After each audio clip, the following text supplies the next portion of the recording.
Class 10-এর নতুন batch, তোমরা যদি ইংরেজি সাবজেক্টটাই ভালো করে পড়তে চাও, 2027-এ তো তোমাদের পরীক্ষা দিতে হবে, 26টা 27-এ গিয়ে পরীক্ষা দেবে। তো ইংরেজি সাবজেক্টটাকে কেমন করে পড়বে? নর্মাল তোমাদের যে ইংরেজি বই আছে, এই যে আমি অফলাইন ক্লাস করাচ্ছিলাম, এই যে তোমাদের ইংরেজি বই, নর্মাল বই। এবার তোমরা যদি ক্লাস 9-এ বা ক্লাস 8-এ কোনো একটা ইংরেজি বই পড়তে, তার বাংলা মানে জানতে এবং তার যে বইয়ের মধ্যে অ্যাক্টিভিটিগুলো আছে সেগুলো সলভ করতে, তাহলে তুমি কোনোদিনও ভালো নাম্বার পাবে না। What you need to do, প্রতিদিন অল্প একটু করে পড়বে বা টিউশন অল্প একটু করে পড়াবে, সেইখানের গ্রামাটিক্যাল অ্যাসপেক্টগুলো তোমাকে আইডেন্টিফাই করা শিখতে হবে। পাশাপাশি ওইটুকুর মধ্যে কতগুলো কোয়েশ্চেন হতে পারে সেই কোয়েশ্চেনগুলোকে লিখে লিখে প্র্যাকটিস করতে হবে। ধরো আমি আজকে ফেবেল কবিতাটা পড়াচ্ছিলাম, এবার দেখো আমি এখানে কিছু কোয়েশ্চেন লিখেছি, ঠিক আছে? এবার এই কোয়েশ্চেনগুলো প্রতিদিন প্র্যাকটিস করব, পাশাপাশি প্রতিদিন শুরুর থেকে গ্রামারটা করব, আর রাইটিং বানিয়ে লেখা শিখবো।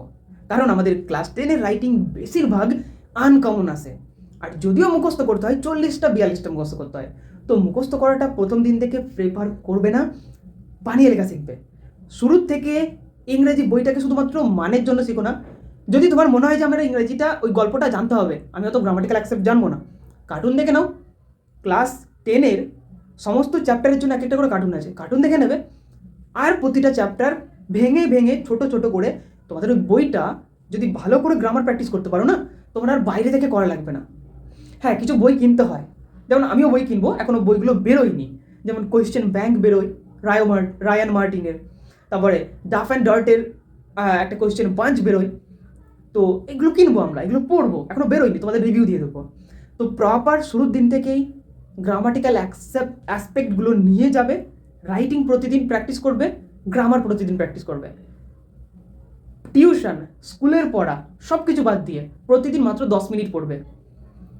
টিউশনের পড়া, স্কুলের পড়া বাদ দিয়ে প্রতিদিন মাত্র 10 মিনিট পড়বে। 10 মিনিটে কী শিখবে? হয় তুমি নিজের যেইগুলো ভুল হয়, ধরো তোমার রাইটিং লিখতে ভুল হয়, সেটা একটু প্র্যাকটিস করলে, ইউটিউবে কোনো একটা ভিডিও দেখে নিলে। ধরো তোমার গ্রামার শিখতে ভুল হয়, গ্রামারের একটা ভিডিও দেখে নিলে।